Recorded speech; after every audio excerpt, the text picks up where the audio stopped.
In Congress, July 4th, 1776, the unanimous Declaration of the 13 United States of America. When in the course of human events it becomes necessary for one people to dissolve the political bands which have connected them with another, and to assume among the powers of the earth the separate and equal station to which the laws of nature and of nature's God entitle them, a decent respect to the opinions of mankind require that they should declare the causes which impel them to the separation. We hold these truths to be self-evident, that all men are created equal, that they are endowed by the Creator with certain unalienable rights, that among these are life, liberty, and the pursuit of happiness. That to secure these rights, governments are instituted amongst men, deriving their powers from the consent of the governed.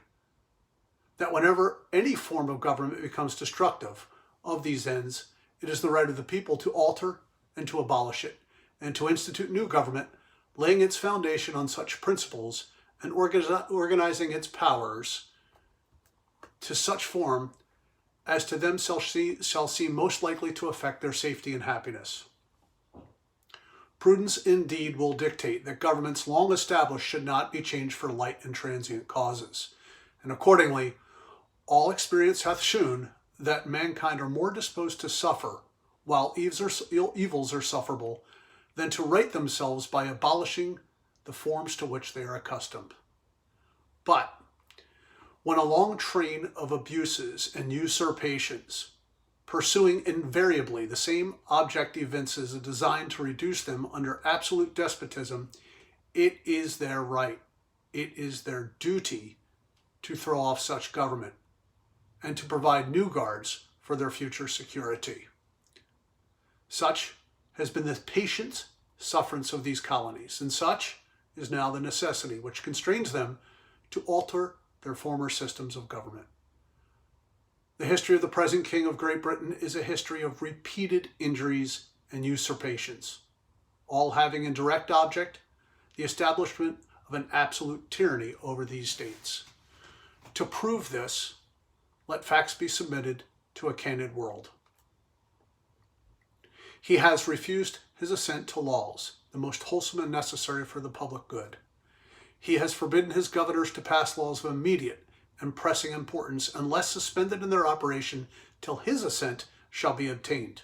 And when so suspended, he has utterly neglected to attend to them.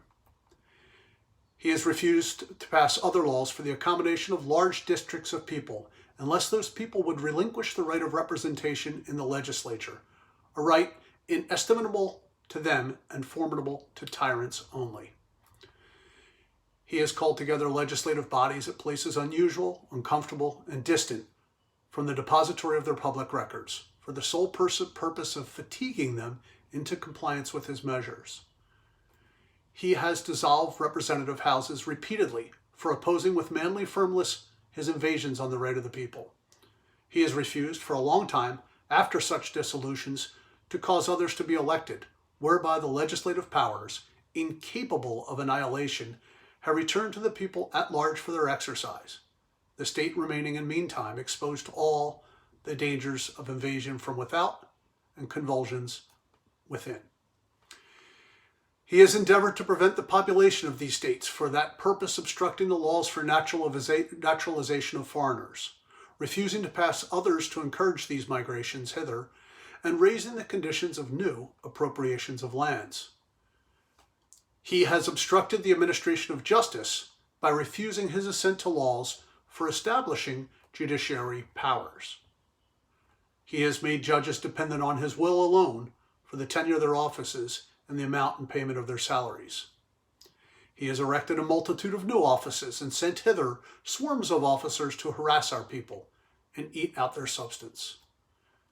He has kept among us, in times of peace, standing armies without the consent of our legislatures.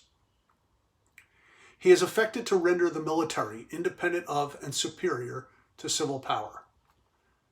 He has combined with others to subject us to a jurisdiction foreign to our Constitution, and unacknowledged by our laws, given his assent to their acts of pretended legislation.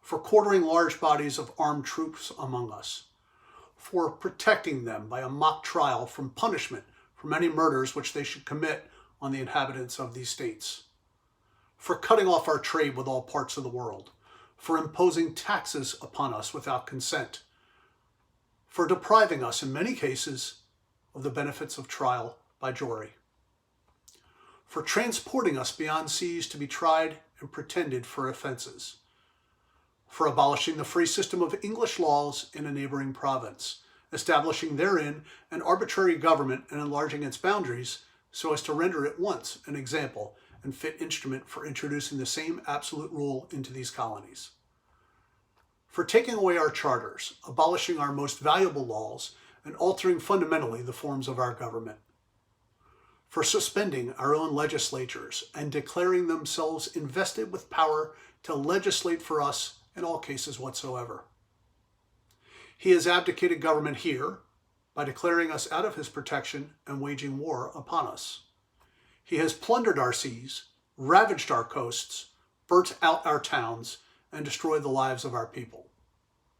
He is at this time transporting large armies of foreign mercenaries to complete the works of death, desolation, and tyranny, already begun with circumstances of cruelty and perfidy scarcely paralleled in the most barbarous ages and totally unworthy of the head of a civilized nation.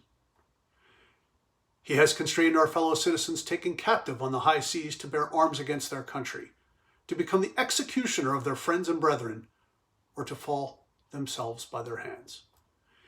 He has excited domestic insurrections amongst us, and has endeavored to bring on the inhabitants of our frontiers, the merciless Indian savages, whose known rule of warfare is an undistinguished destruction of all ages, sexes, and conditions. In every stage of these oppressions, we have petitioned for redress in the most humble terms. Our repeated petitions have been answered only by repeated injury.